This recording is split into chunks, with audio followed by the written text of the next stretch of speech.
السلام عليكم ورحمة الله وبركاته. إن الحمد لله نحمده ونستعينه ونستغفره ونعوذ بالله من شرور أنفسنا ومن سيئات أعمالنا. من يهده الله فلا مضل له ومن يضلله فلا هادي له.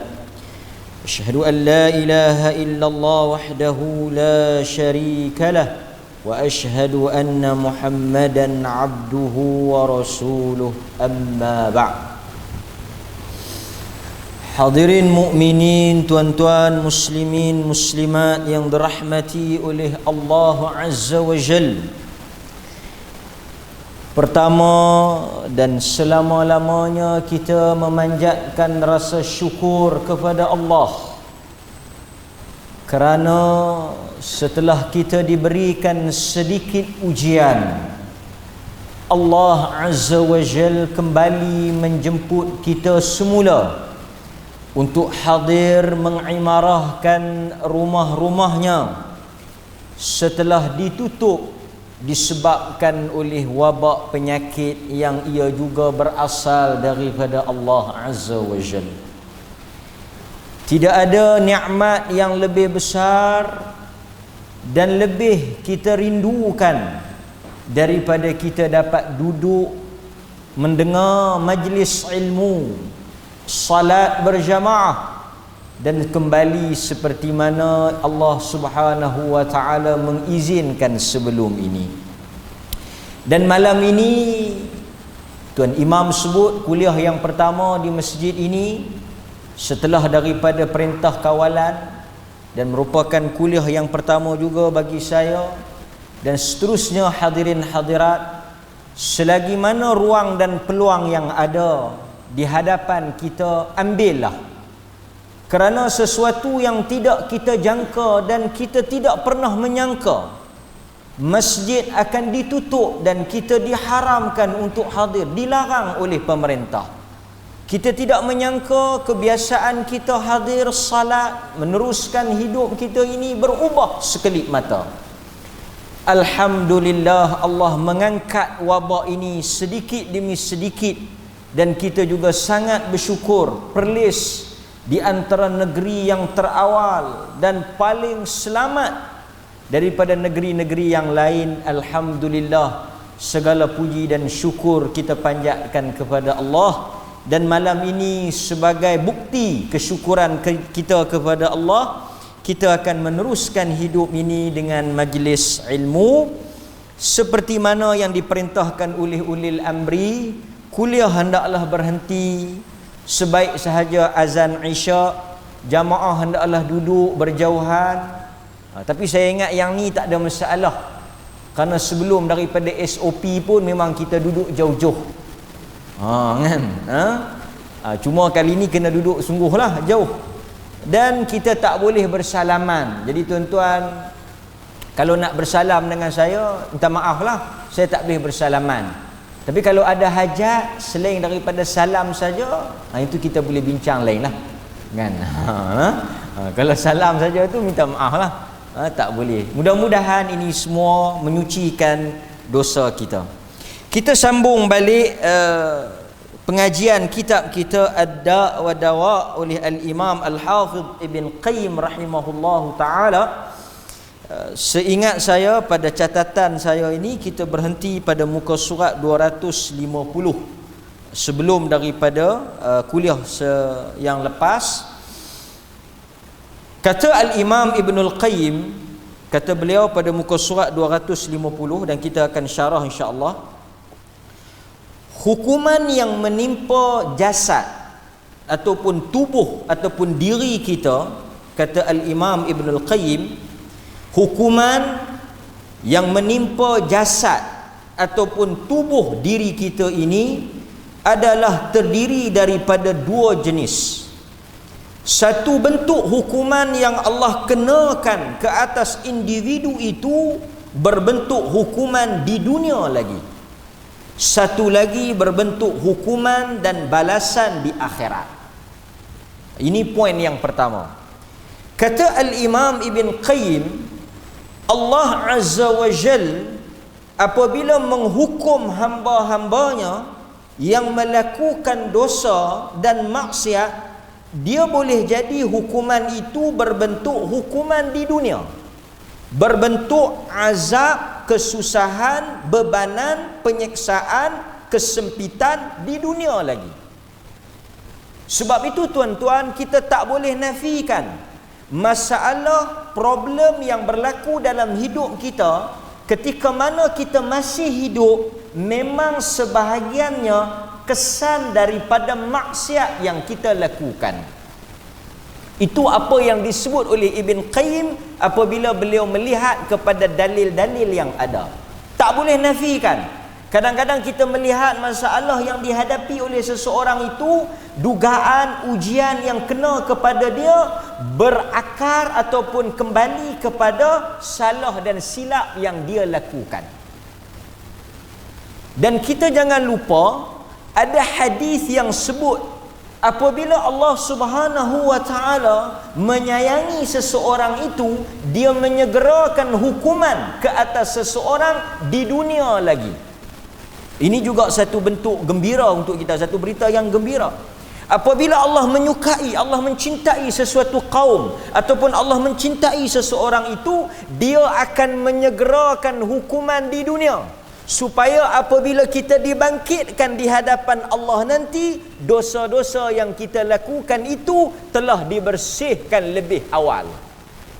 Sebab itu penyakit, masalah apapun yang menimpa kita, dia sebagai satu bentuk kafarah yang mana untuk menyucikan diri kita sebelum kita dibangkitkan. Tetapi kata Ibn Qayyim, jika Allah Ta'ala melepaskan seseorang itu di dunia, jika Allah menyelamatkan seseorang itu di dunia, dia akan menimpa atau berhadapan dengan siksaan di akhirat. Yang ni pasti. So kita faham ada satu bentuk dia panggil al-uqubah, balasan di dunia, yang juga berasal daripada dosa kita. Dan kadang-kadang tak mustahil satu orang yang hidup bergelumang dosa, yang terlibat dengan dosa, tetapi sepanjang hidup dia tidak pernah ditimpa atau menempuh sesuatu masalah. Ini juga kita boleh lihat ataupun kita boleh saksikan sendiri. Ada orang yang hidupnya dengan dosa, ada orang yang hidupnya dengan maksiat, tapi tak ada masalah ataupun tak ada benda yang menguji dia ataupun dugaan yang Allah timpakan kepada dia. Kita jangan pelik, kita jangan hairan. Kerana apa? Kerana azab ataupun balasan yang tidak dikenakan di dunia sebenarnya sedang disediakan oleh Allah di akhirat. Jadi ini antara dua perkara lah. Ada pro dengan kontra, ada baik dengan buruk. Kalau orang tanya mana bagus, sama ada kita kena di dunia ataupun kita kena di akhirat. Wallahu a'lam tuan-tuan, wal a'yadu billah, kalau kita sebaik-baiknya kita tak kena di dunia dan kita selamat di akhirat. Tetapi tuan-tuan, azab di dunia nak dibandingkan dengan siksaan di akhirat tidak langsung dapat dibandingkan. Tidak langsung dapat dibayangkan. Kalau tuan-tuan pernah ingat satu hadis yang mana Nabi SAW menceritakan satu hadis yang mana Nabi sebut Allah Subhanahu wa taala mengambil seorang lelaki yang paling teruk, yang paling diseksa, yang paling kita katakan hidupnya penuh dengan ujian. Manusia yang paling teruk, manusia yang paling susah. Kemudian Allah mengambil manusia ini yang di dunia dahulu dia tak pernah senang, dia tak pernah merasakan nikmat, hidupnya penuh dengan masalah dan juga dugaan. Allah ambil dia, Allah celup dia di dalam syurga. Bukan Allah masukkan, Allah hanya sebut dalam hadis tu Allah seumpama mencelup, meletakkan dia sekejap, kemudian mengangkat keluar kembali dia. Tuan-tuan, setelah Allah memasukkan dia dan angkat dia keluar, Allah Azza wa Jal bertanya kepada lelaki itu, pernahkah engkau mengalami kesusahan? Allah tanya kepada lelaki tadi ni, pernahkah engkau mengalami kesusahan? Dia menjawab, setelah Allah mencelup, Allah memasukkan seketika dia ke dalam syurga, kemudian Allah angkat dia keluar, apa yang berlaku? Dia kata, aku tidak mengerti apa itu kesusahan, aku tidak pernah mengalami kesusahan, dan tidak pernah ada dalam hidup aku susah. Dia baru hanya masuk dengan satu celupan ke dalam syurga, dia telah hilang langsung, dia telah padam langsung segala kesusahan yang dia tanggung dan dia alami di dunia. Hanya dengan satu celupan, sekejap dia masuk dalam syurga, segala memori buruk dia, segala ingatan kesusahan dan segala payah di dunia hilang macam tu saja. Sehingga dia kata, aku tak tahu apa itu susah. Nak kita bandingkan kehidupan akhirat dengan kehidupan dunia. Demikian juga dalam hadis yang sama, Nabi SAW cerita apa? Nabi kata, satu orang yang paling senang, yang paling bahagia, yang paling banyak nikmat, yang paling hebat di dunia, Allah celup dengan satu celupan dalam neraka. Allah masukkan sekejap dalam neraka, kemudian Allah angkat dia. Allah angkat dia, yang sepanjang hidup dia di dunia dahulu dia tak pernah susah, dia tak pernah sedih, dia tak pernah rasa payah. Allah buat masuk sat dalam neraka, Allah angkat. Allah tanya, pernahkah engkau bahagia? Pernahkah engkau senang? Dia jawab, tuan-tuan, hanya dengan satu celupan dalam neraka, dia tak tahu dah apa tu bahagia, dan dia tak pernah rasa apa itu nikmat. Tuan-tuan boleh imagine satu orang yang hidup tak pernah susah, hanya sekali dia tengok neraka, hilang dalam ingatan dia. Dia tak tahu dah macam mana rasa bahagia tu. Demikianlah tuan-tuan, perbandingan yang sangat menakutkan, perbandingan yang sangat dahsyat. Bagaimana perasaan kita apabila dimasukkan ke dalam neraka ataupun dimasukkan ke dalam syurga. Segala kesenangan, kepayahan apa yang tuan-tuan rasa di dunia ni hilang terus. Maka sebab itu hadirin mukminin, kalaulah kita diuji di dunia ataupun hukuman itu diberikan di dunia, barangkali bagi saya sesuai dengan kesanggupan kita. La yukallifullahu nafsan, Allah tidak akan membebankan seseorang itu melainkan sesuai dengan kadar kemampuan dia. Maka sebab itu hadirin mukminin, kita semua faham poin ni, sama ada kita akan kena di dunia ataupun kita kena di akhirat. Dalam erti kata yang lain, sesiapa yang melakukan dosa dan maksiat ataupun sesuatu penderhakaan kepada Allah, dia tidak akan terlepas.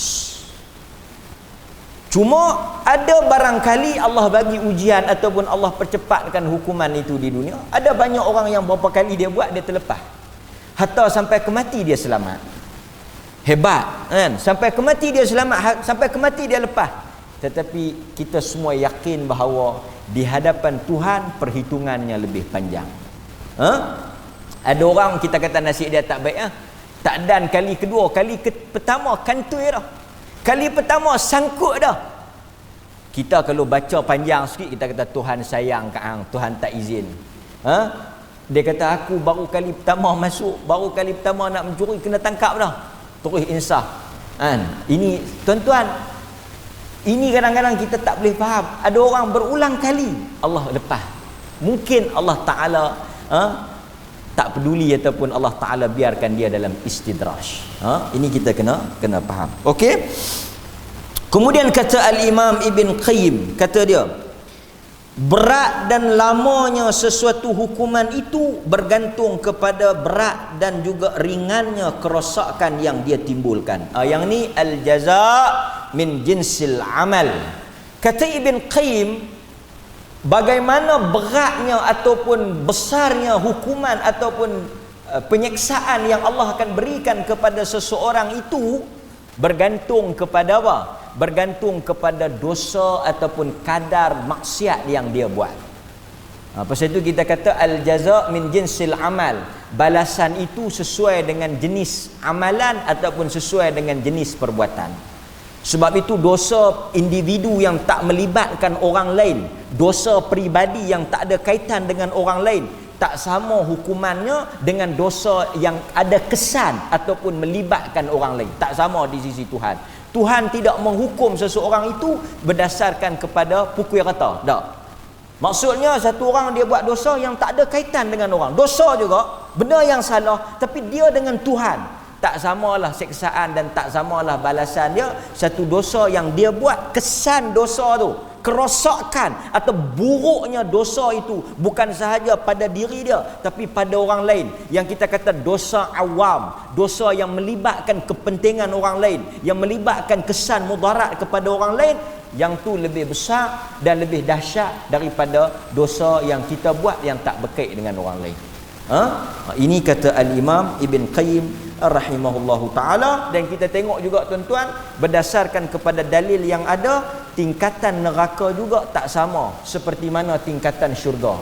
Kita ada tingkatan maqam syurga yang paling tinggi, kita ada syurga yang paling rendah. Kita juga ada neraka yang paling dahsyat dan neraka yang paling ringan. Seksaan yang paling ringan ada.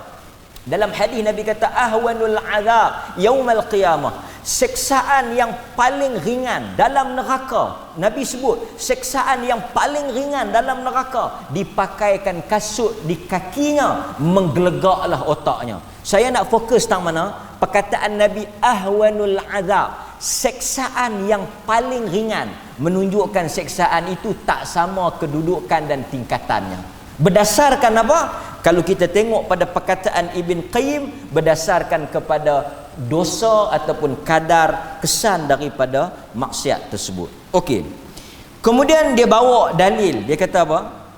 Dia kata kebanyakan keburukan dunia dan akhirat ini adalah berpunca daripada dosa. Dan kata Al-Imam Ibn Qayyim, keburukan ataupun dosa ini berasal daripada keburukan nafsu ataupun jiwa manusia itu sendiri. Yang ni poin yang sangat menarik. Kata dia, kebanyakan dosa dan maksiat yang kita buat, asal usulnya adalah daripada kejahatan diri kita sendiri, daripada nafs, daripada jiwa ataupun kehendak nafsu kita sendiri. Tuan-tuan, kita ada banyak sebab buat dosa. Kita ada faktor syaitan ataupun faktor rakan ataupun persekitaran masyarakat, banyak benda. Tapi Ibn Qayyim kata, berdasarkan kepada apa yang Nabi sebut, sekali kita baca nas ataupun teks yang dia bawa, dia kata asalnya manusia ni bila buat dosa, asal pada keburukan kita itu daripada diri sendiri. Maksudnya nafsu kita. Kita yang menentukan, kita yang buat pilihan benda tu. Sama ada kita nak buat ataupun tidak. Mungkin syaitan boleh hasut, orang boleh suruh, banyak benda boleh dorong ataupun boleh mencetuskan ataupun boleh ajak kita buat. Tetapi akhirnya yang nak menentukan sama ada kita buat ataupun tidak adalah diri kita sendiri. Ini apa yang disebut oleh Al-Imam Ibn Qayyim, yang mana dia kata berdasarkan kepada hadis Nabi SAW, yang mana Nabi berlindung daripada kejahatan diri. Kita ada kejahatan orang pada diri kita, kejahatan syaitan, kejahatan malam, kejahatan angin. Tuan-tuan bisa dengar tak? Doa berlindung dari keburukan angin, doa berlindung dari keburukan hujan, doa berlindung daripada keburukan gelapnya malam, doa berlindung daripada keburukan binatang berbisa, doa berlindung daripada keburukan pandangan mata yang dengki. Kita jangan lupa ada perkataan Nabi, berdoa berlindung daripada diri kita sendiri. Min anfusina. Nabi minta, ya Allah, lindunglah kami daripada keburukan diri kami sendiri. Di mana Nabi sebut perkataan ni? Di dalam hadis yang diriwayatkan oleh Al-Imam Muslim, yang mana Nabi sebut berkaitan dengan khutbatul hajah. Yang tuan-tuan duk dengar, saya baca, dan kadang-kadang tuan-tuan dengar khutbah Jumaat, khutbah nikah pun orang mulakan khutbah, orang baca doa ni. perkataan yang dijadikan dalil kita sebut sikitlah. Kata Ibn Qayyim, dalil, bukti yang menunjukkan nas, yang menunjukkan bahawa kejahatan kita ini adalah asal daripada diri kita sendiri. Pasal itu tuan-tuan, sebelum kita troubleshoot atau kita blame atau kita cari salah orang, agama ajak untuk kita muhasabah diri kita dulu. Sebab pokok pangkalnya dia berpunca daripada diri kita. Mungkin orang boleh tipu kita. Pasal apa hang kena tipu? Dia tipu aku. Tapi sebelum dia tipu hang dulu bodoh. Bahasa dia macam tu kan. Kita dulu yang merelakan diri kita ditipu. Memang dia tipu kita betul. Tetapi macam mana dia boleh tipu kita? Pokok pangkalnya pada kita. Sebab itu kata Al-Imam Ibn Qayyim, Nabi sallallahu alaihi wasallam doa, wa na'udzu billahi min syururi anfusina wa min sayyiati a'malina. Kita rajin dengar ustaz-ustaz kita duk baca. Perkataan ni bukan Jabatan Mufti Karang atau bukan teks orang reka. Perkataan wa na'udzu billahi min syururi anfusina, dan kami berlindung kepada Engkau ya Allah daripada kejahatan diri kami, adalah perkataan yang disebut oleh Nabi.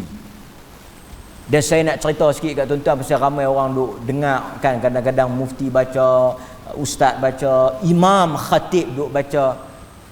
Kita kena tengok sikit latar doa ni ataupun latar ayat ni, sebab menarik ayat ni. Tuan-tuan, ada sahabat yang masuk Islam hanya kerana dia mendengar bacaan ni daripada Nabi. Hebatnya bacaan ni, khutbatul hajah ni, dia masuk Islam kerana dia dengar perkataan ni saja. Dia dengar Nabi baca perkataan ni, wa na'udzu billahi min syururi anfusina tu, daripada innal hamdalillah tu dia start daripada situ, dia masuk Islam. Saya nak kongsi tuan-tuan cerita ni, insya-Allah sempat kita habis. Nama dia Dhimmat Al-Azdi. Saya ingat saya pernah cerita kisah dia. Dhimmat Al-Azdi, dia satu orang kita panggil bomo daripada Yaman. Arab, selain daripada dia hebat macam-macam, Arab ni antara yang jago, mereka pandai jampi. Sebelum daripada Nabi lagi memang mereka ni jago jampi. Jampi ni kalau tuan-tuan biasa dengar perkataan yang disebut dalam istilah hadis ataupun dalam bahasa Arab ni ar-ruqyah. Ar-ruqyah. Jadi Dhimmat Al-Azdi ni, sahabat yang dengar perkataan ni, dia masuk Islam ni, dia tok bom, dia tukang jampi. Dia ada kaitan lah. Okey. Dalam hadis cerita, Dhimmat orang Yaman, dia bukan orang Mekah, dia orang Yaman.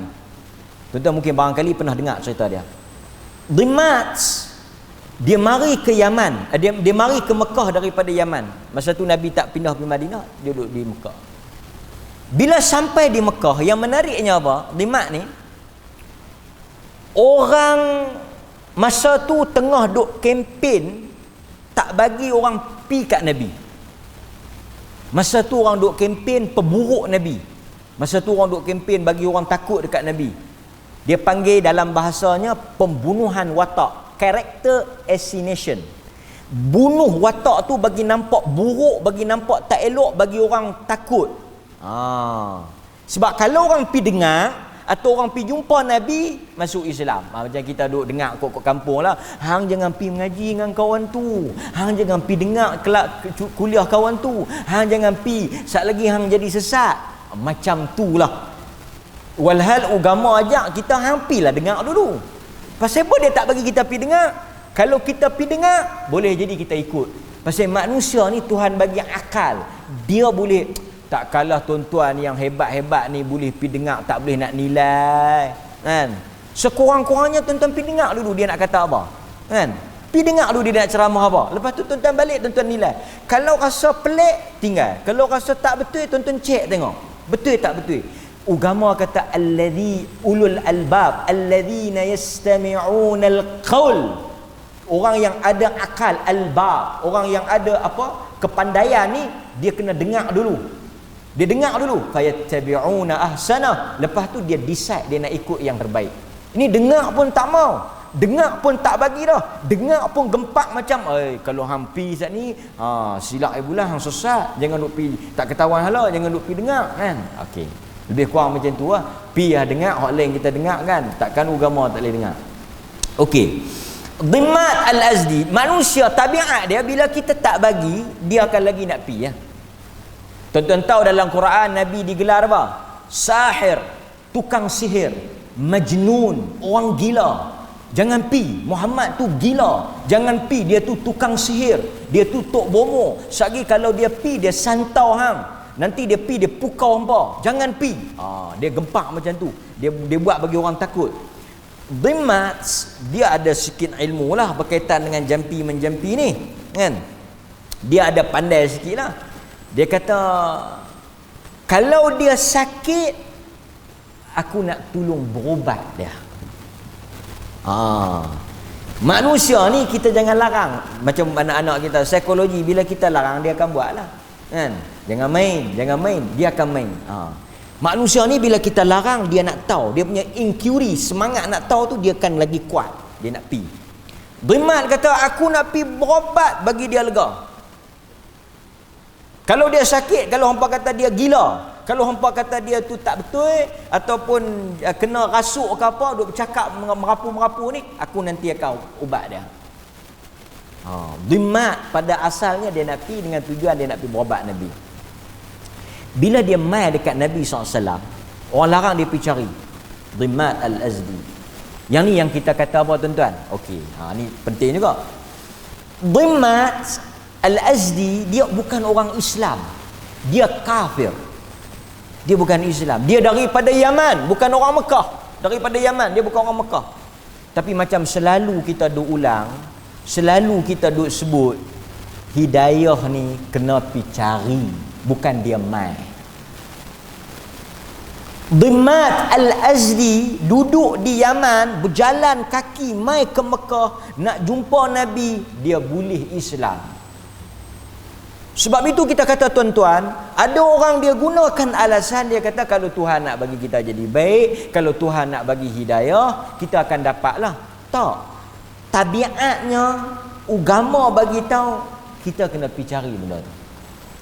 Sebab itu kita sebut, Nabi sebut dalam hadis ni, may yahdihillah, kan, siapa yang Tuhan bagi hidayah, tak ada siapa innal hamdalillahi nahmaduhu wa nasta'inuhu wa nastaghfiruh wa na'udzu billahi min syururi anfusina wa min sayyiati a'malina. May yahdihillah, siapa yang Allah bagi petunjuk, tak ada orang yang boleh bagi sesat. Tetapi wa may yudlilhu, tetapi siapa yang Tuhan sesatkan, tak ada siapa orang boleh bagi hidayah. Artinya apa? Artinya bukan hidayah tu dia duduk kemudian Tuhan pilih macam tu, tapi dia ada pilihan atau kehendak daripada kita, kemudian Allah anugerahkan. Sebab itu kita tak boleh salahkan Tuhan. Dia tak nak buat macam mana dah Tuhan pilih aku kan. Tak mai habis-habis daripada tutup masjid, buka masjid pun memang aku tak terbuka nak pi. Bukan aku masalah memang Tuhan tak mau kat aku. Tak ada So dia duduk di kita. Dia duduk. Pasal tu tuan-tuan kena ingat, satu dia panggil Jabriyah. Jabriyah ni apa? Jabriyah ni semua yang berlaku ni Tuhan. Dia tak ada kaitan. Baik buruk semua Tuhan. Baik buruk semua Tuhan. Kawan tu jadi baik kerana Tuhan, kawan tu jadi jahat pun kerana Tuhan. Kawan tu mencuri pun Tuhan, kawan tu berzina pun Tuhan. Dia bukan kita. Kita tu umpama macam mayat hidup, bergerak atas kehendak Tuhan. Kita tak ada pilihan. Ini bukan ahli sunnah wal jamaah. Tuan-tuan mari malam ni atas pilihan dan kehendak tuan-tuan. Di atas apa? Keinginan tuan-tuan nak mai. Walaupun tuan-tuan mungkin boleh duduk di rumah ataupun pergi masjid lain. Tapi pasal apa tuan-tuan mai? Pilihan tuan-tuan. Allah redha dengan pilihan itu jadi. Kan? Okey, nampak? Itu dia kata tak boleh mai pasal tak pergi masjid tutup. Ini masjid buka, dia tutup. Lebih kurang macam itulah. Pendek pokok pakalnya dia tak mau. Kan? Itu hingak dalam Facebook, masjid tutup. Masjid pun buka, dia hingak juga. Pasal apa buka? Tutup pun dia ingat, buka pun dia. Pasal buka? Duk ada lagi penyakit, buka buat apa? Bahaya lagi, tutup pun. Nampak? Manusia kalau dia tak mau macam tu lah kan. Kemudian tuan-tuan, Dhimmat Al-Azdi ni bila dia pergi dekat Nabi sallallahu alaihi wasallam, okey, dia kata apa? Dia kata, ya Muhammad, inni arqi min hadhihi ar-rih wa inna Allah yashfi ala yadi man sya fahallak. Tengok dia kata ya Muhammad, inni arqi min hadhihi ar-rih. Dia kata aku boleh berubat orang yang mengalami masalah gila. Pasal orang kata Nabi gila. Dia kata kalau hang gila, aku ni tok bomo yang boleh berubat orang gila. Jadi aku nak berubat. Sebab dia tak tahu betul tak betul gila. Dia tak pernah jumpa Nabi. First time dia dengar daripada orang Nabi gila. Dia kata kalau hang gila, ni tok bomo gila, boleh bagi lega kan. Wa inna Allah yashfi ala yadi man sya. Tapi tengok tuan-tuan, dia tak masuk Islam ni. Ini kalau kita nak bahas panjang, tapi saya ingat tuan-tuan faham. Dia boleh kata apa? Ini Arab. Sebab itu tuan-tuan, bila Nabi mai, masalah orang Arab ni, masalah dia tentang tauhid uluhiyah. Tuan-tuan tengok perkataan Dhimmat. Dia kata Allah. Dia tak masuk Islam ni. Allah boleh memberikan kesembuhan melalui tangan aku kepada siapa yang dia nak. Dia kata maukah hang untuk aku berubat? Dia kata Allah. Sebab itu bila Nabi mai, selalu kita kata bila Nabi mai, Nabi bukan mengenalkan Allah kepada orang Arab. Bukan Nabi mai tu memperkenalkan Allah. Nabi tak cerita Allah itu Tuhan. Tak. Tuan-tuan kena ingat ni tuan-tuan kena bagi clear balik ni. Dah lama duk terperak lah rumah, mungkin lupa kan. Tuan-tuan kena ingat bila Nabi mai, dia tak kata Allah itu Tuhan. Dah. Allahu Rabbi. Dia tak kata Allah wujud. Allah itu wujud. Dah, dia tak kata sepatah pun. Pasal apa? Arab kalau Nabi kata itu kempen Nabi Allah wujud, Allah itu ada. Saya ingat Arab kata hang tak mai pun kami tahu. Orang Arab memang mempercayai kewujudan Tuhan. Soal Allah itu wujud tak timbul di kalangan Arab. Mereka memang tahu Allah itu ada. Mereka beriman dengan Allah. Masalahnya apa? Kita kena tahu masalah. Kita kena tahu pasal apa Nabi mai. Ni pun tak tahu mana halatah Nabi mai pasal apa. Nabi mai dia tak kempen Allah tu ada. Dia tak bagi tahu kata Allah itu berkuasa. Pasal orang Arab memang tahu. Tuan-tuan baca Quran, Allah hantar Nabi untuk, bukan Nabi saja, Nabi-Nabi sebelum ni the same problem. Nabi mai bukan untuk ajar Allah itu ada, kerana Arab dan sebelum Arab mengetahui bahawa Tuhan itu ada. Masalah pada manusia, di samping dia percaya Tuhan itu ada, dia melantik Tuhan-Tuhan lain yang setara dan sama dengan Tuhan Allah. Itu problem dia. Yang ni yang kita panggil syirik. Di samping dia percaya Allah itu wujud, di samping itu adanya Hubal, di samping itu adanya Al-Lat, Al-Uzza, Al-Manat.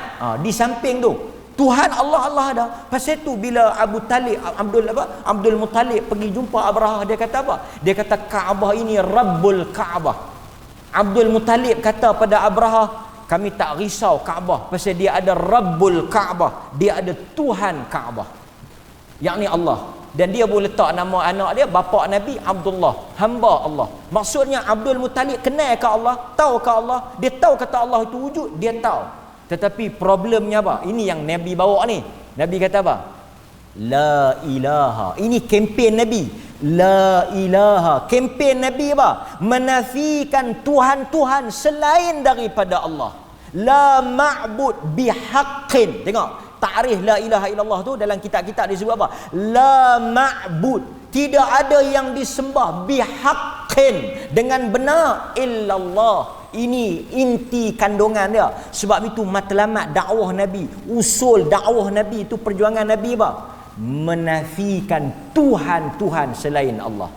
Pasal itu perjuangan kita dakwah tauhid, yang kita kata tauhid itu apa? Kita tidak menyengutukan Allah pada masa yang sama dengan sembahan-sembahan selain daripada Allah. Dan tuan-tuan kena ingat, sembahan selain daripada Allah itu bukan semata-mata berbentuk berhala, bukan semata-mata tokong. Ada orang dia faham syirik itu semata-mata tokong, semata-mata berhala tangan banyak tu. Tak. Kadang-kadang mensyirikkan Allah dengan kuasa, mensyirikkan Allah dengan dunia, mensyirikkan Allah dengan apa? Nafsu.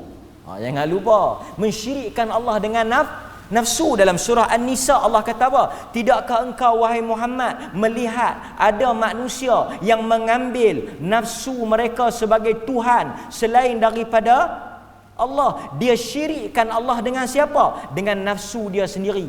Tuan-tuan, beware, jaga-jaga. Nampak?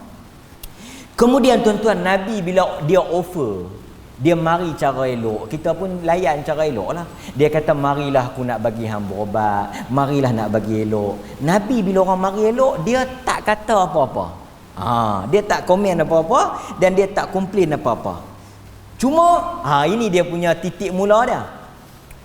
Ya pun tidak, tidak pun tidak.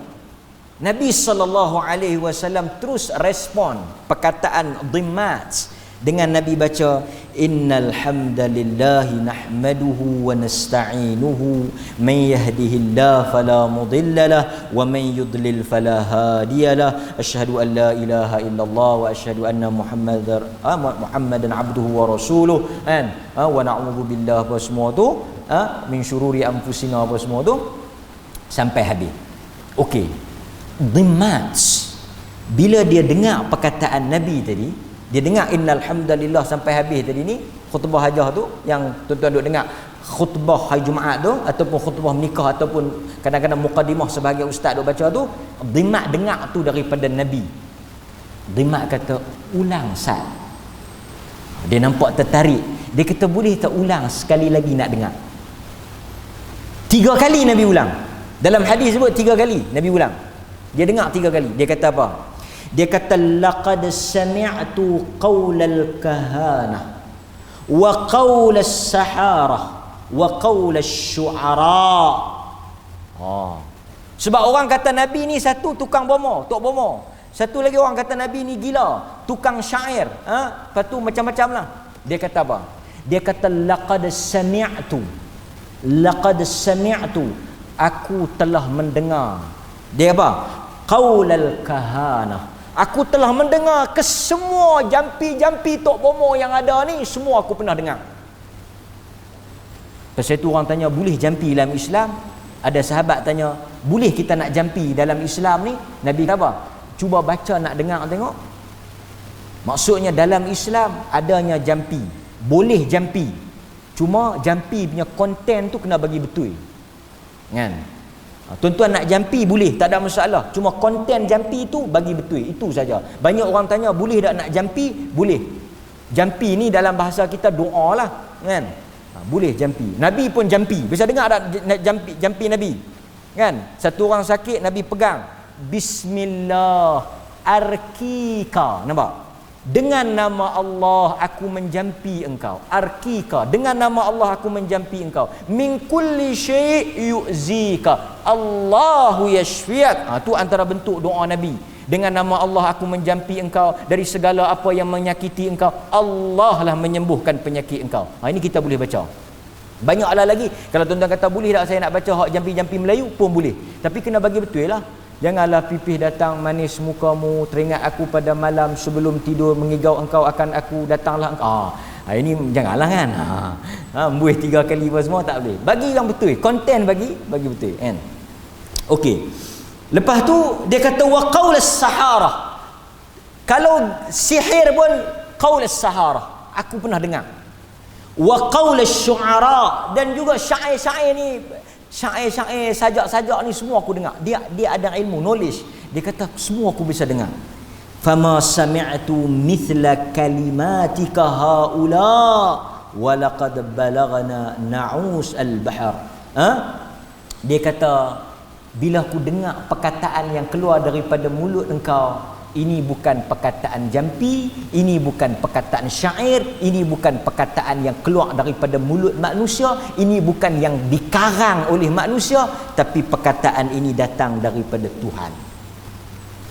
Tengok, orang yang ada ilmu, lapang dada, minda terbuka, bersedia untuk berubah, mencari hidayah, dan yang paling penting ikhlas, sepatah dia dengar, dia boleh terima.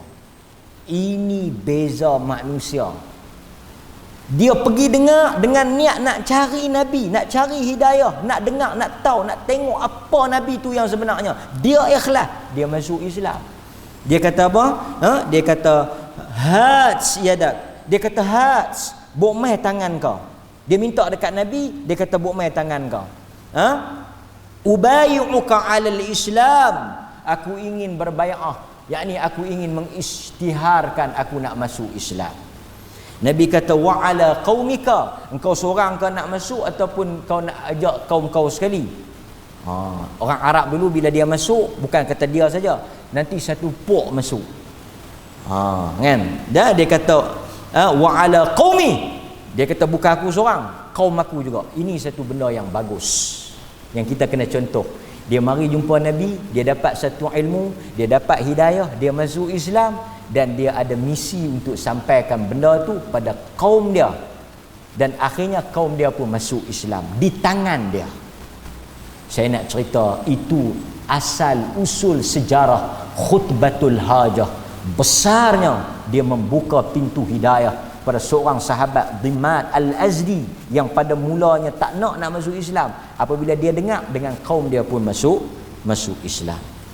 Kemudian hadirin mukminin, kita tengok sedikit bila Nabi SAW sebut berlindung daripada diri kita, dan kita kata tadi kejahatan berasal daripada diri kita.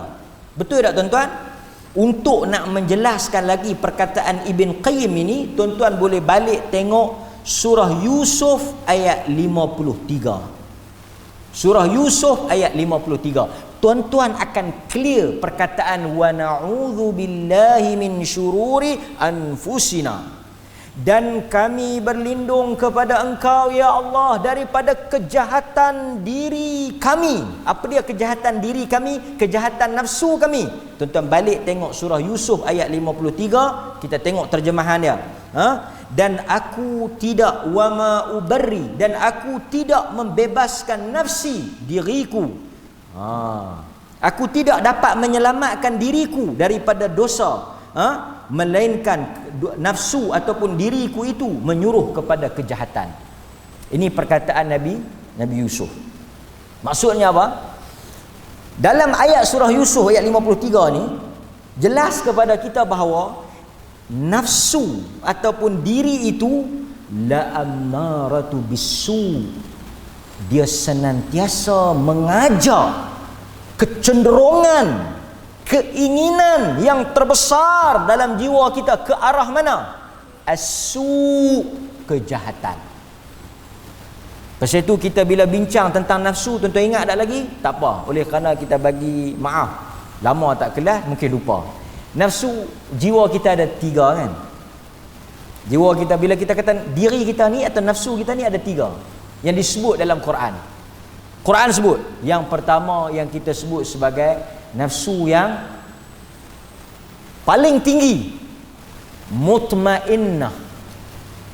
Tuan-tuan ingat boleh tak? Mutmainnah ni kita nak jadi ahli sufi ni. Tuan-tuan semua nak masuk tarikat sekarang ni. Jangan lupalah kalam-kalam mursyid. Yang pertama mutmainnah. Nafsu tuan-tuan semua ni, nafsu mutmainnah ni. Bertutup muka, berhalangan, cek suhu pun tetap mai. Ni mutmainnah ni. Semua mutmainnah. Mutmainnah. Tuan kata irji'i ila rabbiki radiyatan mardiyah, mutmainnah. Bawah sikit lawamah. Lawamah ni yang kadang dia nak macam kadang dia macam nak pi 50 ke baik. Lawamah ni kadang-kadang dia nak pi ke jahat. Yang ni dia panggil on off. Hangat sejuk hangat. Dia ikut musim juga lah. Musim rayan. Dia jadi lawamah. Yang ni memang 50-50. Dia kadang-kadang ke arah kebaikan dia bertarung. Kadang menang hak baik, kadang tewas hak baik, menang hak jahat. Tapi yang banyaknya, yang buruknya, yang kecenderungan yang kita nak kena lindung diri kita, yang kita minta Tuhan pelihara diri kita tu, yang kita minta Tuhan jaga, wa na'udzubillahi min syururi anfusina, yang mana? Yang dia panggil nafsu ammarah. Dia ada mutmainnah, lawamah, ammarah. Ammarah ni yang mana? Yang tarik, yang dorong, yang arah kita untuk buat jahat. Yang bisikkan, yang tuan-tuan ingat, bisikkan, cetusan, lintasan, rasa nak buat jahat tu, dia mari pada diri kita. Ammarah. Lepas tu syaitan cucuk sikit, syaitan tambah sikit garam ke atas. Dia jadi rancak. Kan? Okey. Kemudian tuan-tuan, kata para ulama, nafsu manusia yang ammarah ini, dia tak lari daripada dua sisi ataupun dua bahagian. Satu, tuan-tuan kena ingat, diri tuan-tuan dan saya, kita semua ada nafsu amarah ni. Nafsu ni kita ada. Satu, dia tarik daripada buat ketaatan. Okey, dia akan pergi antara dua ni, antara dua. Satu, dia tarik daripada buat baik. Tapi bukan semestinya buat jahat. Tuan-tuan faham tak? Dia halang untuk buat baik, tapi dia tak suruh buat jahat. Ini satu segi. Okey, tuan-tuan, dia halang tuan-tuan untuk sedekah. Dia halang tuan-tuan untuk baca Quran. Tapi tuan-tuan tak buat jahat, cuma tak buat baik. Tak buat baik tu satu kemenangan kepada satu keburukan lah. Satu lagi, dia tarik untuk buat jahat. So dia tuan-tuan akan jatuh dalam satu, di antara dua hitam, di antara dua buruk. Sama ada tuan-tuan terhalang untuk buat kebaikan, itu adalah satu kebinasaan. Tuan-tuan faham tak? Terhalang daripada buat kebaikan. Kita ada 2 minit lagi. Okey?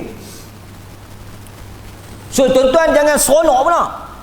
Maksud saya apa? Saya nak bagi clear apa? Bila tuan-tuan terhalang daripada buat kebaikan, atau tuan-tuan tak buat kebaikan, tuan-tuan jangan rasa selamat. Sebenarnya tuan-tuan telah tewas. Saya dan kita telah jatuh dalam keburukan. Ada orang nampak, dia kata tak apa, aku tak pergi masjid pun, aku tak pergi tempat jahat. Nampak? Dia kata tak apa, aku tak sedekah pun, aku tak mencuri. Dia kata tak apa, sebab tak buat baik. Sebab dia rasa apa? Dia kata walaupun aku tak buat baik, jahat pun aku tak buat. Tak. Sebenarnya tak buat baik itu satu keburukan. Satu keburukan.